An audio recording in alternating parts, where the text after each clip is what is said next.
यहाँ पर जो है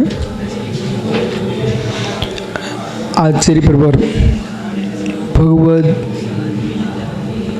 त्रिवल्लाचार्य स्वामी ग्रंथराज कुरल काव्य में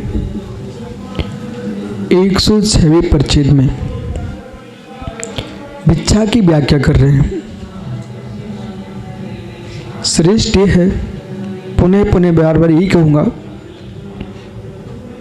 इतना पुण्य कमा के रखो किसी के द्वार पर हाथ फैलाने न जाना पड़े। धन ग्रंथ तपोधन, ये आकाश में विद्युत चमकती है, ऐसे अपनी मुद्रा को दिखा के निकलते हैं, पर किसी से दे दो शब्द का प्रयोग नहीं करते। लाभ हो अलाभ हो समता से सहन करते हैं। यथा लब्धचर्या करने वाले यतीश्वर कभी दीन चेहरा नहीं बनाते। अपनी समाधि को स्वीकार करना श्रेष्ठ मानते हैं, लेकिन अरहंत की मुद्रा को दीनों की मुद्रा बनाना पसंद नहीं करते।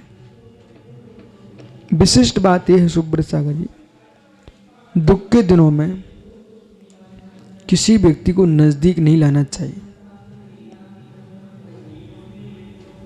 और यदि एक दिन कोई आए भी तो भीड़ के साथ आए तो हमारी मर्यादा रहेंगी। अकेला आदमी मिल गया तो तुम्हारी पूरी मर्यादा नष्ट हो जाएगी।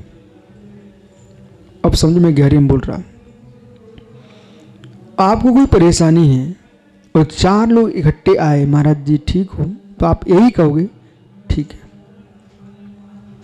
वो अकेला भोला आ गया, महाराज कैसे हो, तो आपने अपने घनिष्ठ को देखा। वो आत्मीयता देने वाले आदमी को देखते ही सब अंदर का बाहर निकल जाता है। अब वो जिसने आत्मीयता दी है वो स्त्रीकरण अंग वाला है कि नहीं, उपगुण अंग वाला है कि नहीं, और वास्तव अंग वाला है कि नहीं। यदि ऐसा नहीं निकला तो आपने तो सब बोल दिया भावुकता में, पर उसने जाकर के पूरे देश में फैला दिया। एक क्षण के परिणाम साधक ने तो संभाल लिए, अपने गुरु से प्रायश्चित ले लिया, पर जिसने फैलाया है वो प्रायश्चित भी नहीं लेंगे और श्रद्धा भी तोड़ बैठेंगे। इसलिए कष्ट के दिनों में किसी को अपने नजदीक मत आने दो, नहीं तो तुम्हारी अंदर की बात बाहर निकल जाएगी। समय दो, सबके साथ दो, अलग से समय देना ही नहीं है। अंदर की बात एकांत में निकल जाती है, भाई हमारा अपना आदमी है, ऐसा बोल दिया। और पंचम काल में, किसी भी काल में जो सम्यक दृष्टि दृढ़ संकल्पी है वही आत्मीजन है, बाकी कोई आत्मजन नहीं है। नामधारी सम्यक दृष्टि भी आत्मजन नहीं है। जिनके मुख से निकलता है हम सत्य तो बोल रहे ना, उन्हें सत्य का ज्ञान ही नहीं है। किसी के दुख को, परेशानी को बाहर व्यक्त कर देना, ये तुम्हारा सत्य नहीं है, असत्य ही है। सत्यमपि विपदे, अरतिकर, अरतिकर, भीतिकर, शावध्य, कर्कश, ये सारे शब्द असत्य हैं। सत्य होने पर भी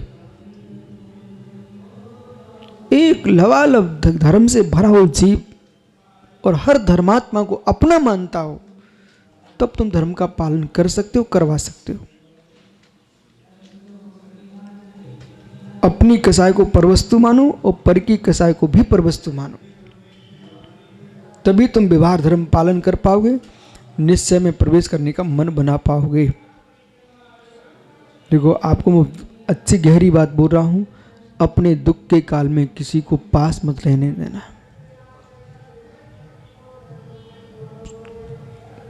भैया, एक बेटे को मैंने रोता देखा हो, बेटा 60 वर्ष का और मां 80 वर्ष की। ये संभव है कि नहीं? ठीक है, तुमने जल्दी मान लिया। 60 वर्ष का बेटा, 80 वर्ष की मां। मां का कर्तव्य है कि बेटा 60 वर्ष का हो चुका है, तुम धैर्य रखो।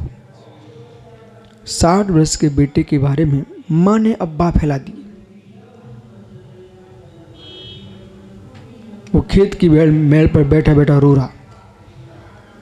मां ऐसे चर्चा फैला दी मेरी। अभी कुछ दिन पूर्व एक 70 साल के साधक ने 40-50 साल की उम्र के साधक के बारे में इतना गलत बोल दिया, सुब्रत सागर जी, वो दोनों जगह का पुण्य चाहिए। अपयश भी पुण्यात्मा का ही ज़्यादा फैलता है। सामान्य गिरे आदमी का अपयश भी नहीं फैलता। वो अपयश फैलाने वाला भी विशिष्ट प्रसिद्ध होना चाहिए, उसके द्वारा फैलता है। सामान्य आदमी के द्वारा अपयश फैलता भी नहीं है। पर जिनने फैला भी ज़्यादा पुण्यात्मा नहीं थे। पर मैंने सुना तो सोचा ये बड़ी होशियारी दिखा रहे हैं, लेकिन इनका सम्यक कहाँ चला गया, सम्मित कहाँ विलीन हो गया। धन्य वे जीव, धन्य वे जीव। राजा श्रेणिक जैसी परिणति होना चाहिए, अविनाश राय श्रेणिक जैसी परिणति होना चाहिए। पुत्र कुनक जेल में डाल रहा है और सैनिक कह रहे हैं कि स्वामी आप आदेश करो, हम बेटे को भी ठीक कर देंगे। श्रेणिक क्या बोलता है? सेनापति, मंत्रीगणों, नहीं, मेरी उम्र हो चुकी है,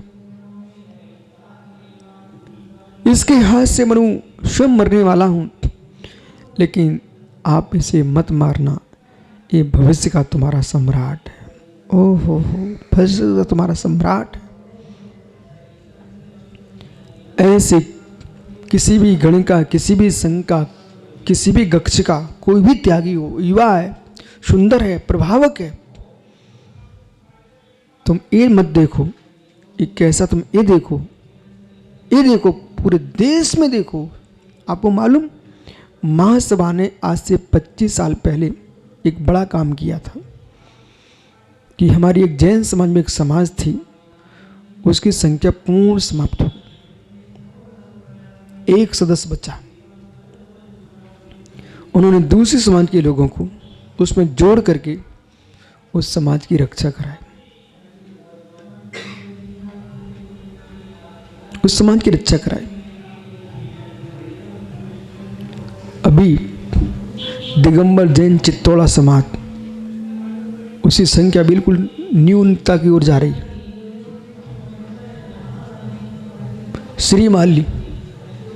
श्रीमाल समाज राजस्थान में थोड़ी सी बची है, दिगंबर। अब सोचो, जब आपको लगता है कि तुम्हारे देश में कोई प्रजाति पशु की कम होती है, तुम विदेश से मंगा के रख रहे हैं यहाँ सरकार, ठीक है, फिर आपको सोचना चाहिए दिगंबर साधु कम हो जाएंगे, त्यागी कम हो जाएंगे, तब तुमको लगेगा कहीं भी तो महाराज जी हों, कहीं भी तो साधु हों। फिर तुम सब भूल जाओगे कौन सा गण कौन सा गक्ष। आप बाहर गांव गए, बोले भगवान के दर्शन करना, बोले कहीं तो भगवान मिल जाए, प्रतिमा मिल जाए, फिर तुम भूल जाओगे कौन से आचार्य ने प्रतिष्ठित की है, सब भूल जाओगे, कौन से पंथ का मंदिर है, सब भूल जाओगे। अविनाश, दक्षिण भारत की वंदना तो करने जाओगे ही नहीं, आप करोगे ना? हाँ, तो प्रश्न ये ना, पूजन पद्धतियां श्रावक की भगवान की नहीं है, भगवान वीतरागी हैं, उनके दर्शन तो हमें करना चाहिए ना। पूजन पद्धति देख करके तुम मंदिर छोड़ के चले गए, नहीं, प्रभु को न जल चाहिए न दूध चाहिए, पे हमारे भगवान कबलहारी नहीं है, वीतरागी 18 दोष मुक्त हैं, वीतरागी है। नहीं तो गोमटेश की तुम बंद नहीं करने नहीं जा पाओगे कोई, जबकि सब पहुंचते हो वहां पर। तो हर कार्य विवेक के साथ होता है, विवेक के साथ। निर्णय करो विवेक के साथ और प्रतिभा संपन्न होकर निर्णय करना पड़ेगा। तुच्छ बुद्धि वाला कभी राष्ट्र नहीं चला सकता, संकुचित बुद्धि वाला कभी समाज नहीं चला सकता, कभी नहीं चला सकता। फिर मुनि संग चलाने के लिए तो विराट बुद्धि चाहिए आपको। तुम धर्माचार हो, धर्माचार हो, और धर्माचार की प्रज्ञा कितनी मजबूत होना चाहिए। सद्भावना की दृष्टि से संपूर्ण संप्रदायों के साथ रहेंगे, सिद्धांत की दृष्टि से निज दर्शन के साथ रहेंगे। लिख देना भैया, सूत्र बनते ऐसे। सद्भावना की दृष्टि से संपूर्ण संप्रदायों को साथ रहता एक श्रेष्ठ पुरुष सिद्धांत की अपेक्षा से अपने पक्ष में ही रहता है। आप लोग सुन के आश्चर्य करोगे। बोला वैद्य के आने पर आचार्य परमेष्टि को उठ के खड़े होने लिखा है आगम में। सम्राट के आने पर उसका सम्मान देना लिखा आगम में। बोले क्यों? संगी की रक्षा के लिए। इसलिए आचार का धर्म मुनिराज ना निभाएं, आचार का धर्म मुनिराज ना निभाएं। देखो आपको एक बात बताएं, कोई भिन्न पक्ष वाला साधक आ रहा है, उसका सम्मान मुझे देना पड़ेगा, और आपको अपने गुरु का सम्मान रखना है। तुम यहाँ बैठनी मत, वो सीधे आके ऊपर बैठ गया, तुम नीचे बैठे मिलोगे। तो पहले गुरुजी ने बोल दिया कि आप दूर से देखना, ये रहस्य है। बोले हम अपने मुनियों को अपमान नहीं कराएंगे।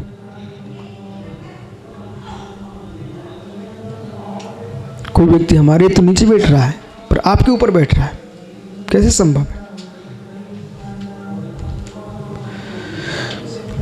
इसलिए भीख मांगना उचित नहीं है। कदाचित अशुभ कर्म के नियोग से भीख मांगना ही पड़ी तो उसके लिए त्रिवल्लाचार्य स्वामी कह रहे हैं, जो तिरस्कार ना करे उसके यहाँ भीख लेने जाना, जो तिरस्कार करे वो सोना भी दे तो लेना मत।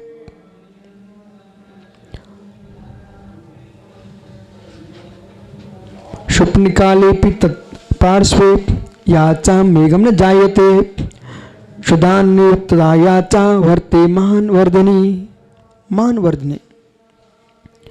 स्वप्न काले पार्श्वे, जो मनुष्य स्वप्न में भी किसी की याचना को अमान्य नहीं करता, स्वप्न में भी कोई भी आया, अंशुल पुण्य से मिली संपत्ति है, और कोई व्यक्ति आ गया अभय ब्रजपुर ने कहा भैया आवश्यकता है, तो ऐसा मान के देना कि अब मुझे मिलेगा नहीं, अगले भाव में ही मिलेगा। वो आपने ऐसा सोच के दिया कि हम वापस ले लेंगे, वो बेचारा नहीं दे पाया, तो तुम्हारे प्रणाम कलुषित होंगे और उसके तुम प्रणाम कलुषित करोगे, और मालूम नहीं 2 महीने कौन आत्महत्या कर बैठे। अभी मालूम सुब्रत सागर नई घटना सुनो, 5-6 लोगों ने एक साथ आत्महत्या की है अलग अलग स्थानों पर, और उन लोगों का एक ही काम था, एक ही केस में 5-6 फंसे हुए थे। कहीं कंपनी को पैसे दिए थे, वो कंपनी समाप्त हो गई, और उनने भरे थे तो उसको दूसरे को देना थे, उन्होंने सबने फांसी लगा ली।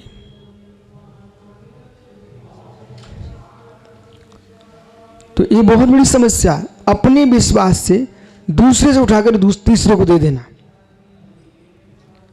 अब वो दे नहीं रहा है, तुम बीच में पिस गए, और लोग ये कहेंगे अविनाश भैया तो ब्रह्मचारी, इनने कहाँ खर्च कर डाला। मालूम चला अपने 4 पर उंगली उठ रही, बोले इनने तो कुछ था ही नहीं, इन पे कहाँ खर्च कर डाला। इसलिए बहुत संभल के बीच में आने की जरूरत है। काल ऐसा चल रहा है, ईमानदार लोगों की संख्या कम हो रही है प्रतिदिन, इसके विरुद्ध लोगों की संख्या प्रतिदिन बढ़ रही है।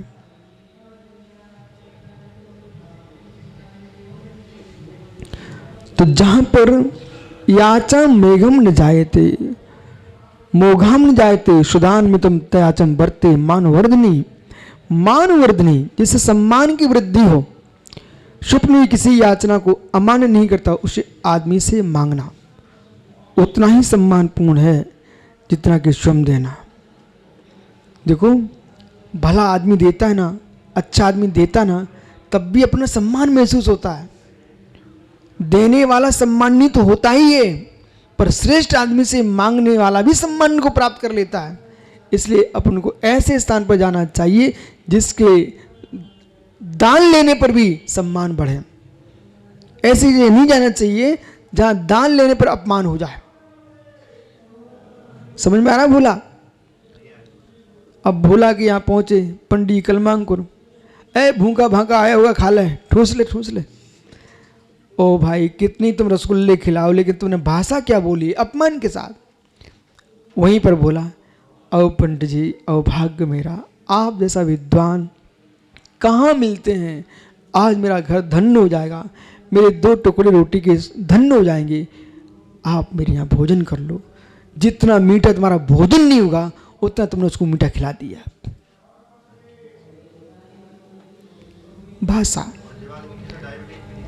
भाषा, इस वाली मिठाई से डायबिटीज नहीं होती है।